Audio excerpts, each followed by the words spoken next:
Jaxie, it's going to be an interesting year for you in 2020 this year. You've obviously been in the side for 2 years now, played full-time 2020, came most games last summer, but with the sort of availability of a lot of players limited by what they're doing with England, and there's a few injuries around, then you've got to take on a bit more responsibility this year. You must be looking forward to that.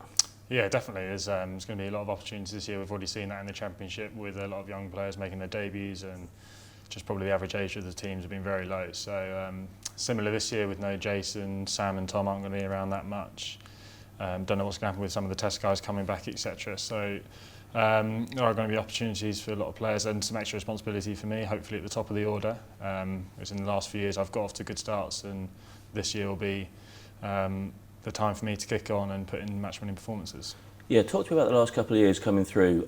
For a batsman of your style and your ambitions and that, being able to come through in a team that's batting's opened by Jason Roy and Aaron Finch, there just must be like a sponge walking around. There must be so much to pick up there. Yeah, it's great walking out to bat with them. I opened with Finchy quite a lot in the last year when Jason was away with England, so that was absolutely brilliant. Yeah, he's obviously got so much knowledge and played all the way around the world, so every time you get a chance to do that, it's brilliant.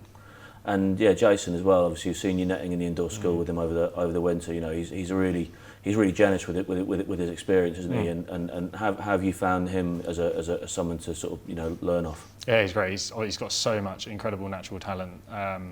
So it's just a way for how he manages that, which is something I can try and learn myself. And how if you've got all the shots, picking the right time to play each one, etc. So that's what it's about. Just trying to learn as fast as possible. Obviously, a lot of people outside of Surrey and outside of the county game might have first heard your name when you hit 6 sixes in that T10 game. I know it wasn't an official game, but nonetheless, hitting 6 sixes as an over isn't something that many people do, no matter what level of cricket they play at or how official the game is. So, talk to us about how that experience was for you, and then obviously it's created some new opportunities for you overseas, hasn't it? Yeah, it was really good. Like you said, it was an unofficial game. But it kind of got my name out there a little bit in the T20 franchise world. So I've managed to play in the T10 this year, which was awesome. Great experience to play. Owen Morgan's my captain, which is brilliant. And hopefully I'll be able to recreate some of that hitting in the next few weeks, and which will lead to more opportunities in the future. Yeah, the other opportunity that you've been given as well is you were part of that England white ball squad earlier this year. You weren't selected for the final bubble, but that must have been an amazing time. And talk to me about how that was for you, what the sort of things you were doing there, and how that sort of clarified your ambitions for the future and giving you something to work towards. Yeah, it's good to know where you stand. It was really nice to be part of that 55-man big squad, and to come in and train every day and face Tom Curran and Reece Topley every day is really good. Great experience. They're two international bowlers. I think I learnt a lot and I improved a lot in that 3-week period. Yeah, it was great.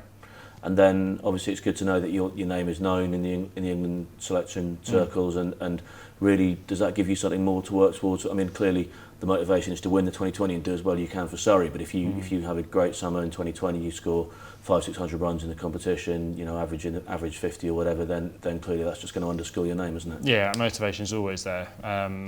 So it's just about scoring runs and trying to win games for Surrey.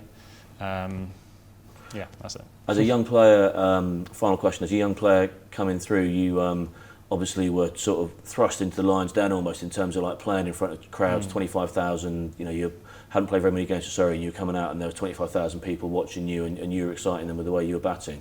Going to be completely different this year without any crowds. How do you think that's going to affect T20 as a format? Oh, I've absolutely no idea. It's going to be strange. Like, the crowd is the best thing about playing at the Oval. That's why everyone loves playing here. Away teams love coming here. It's just incredible buzz around the ground for all 40 overs of the game. So it's going to be really strange. I wonder what it'll be like, but I'm sure we'll get over it, just like we're having these championship games, and we'll get on with it.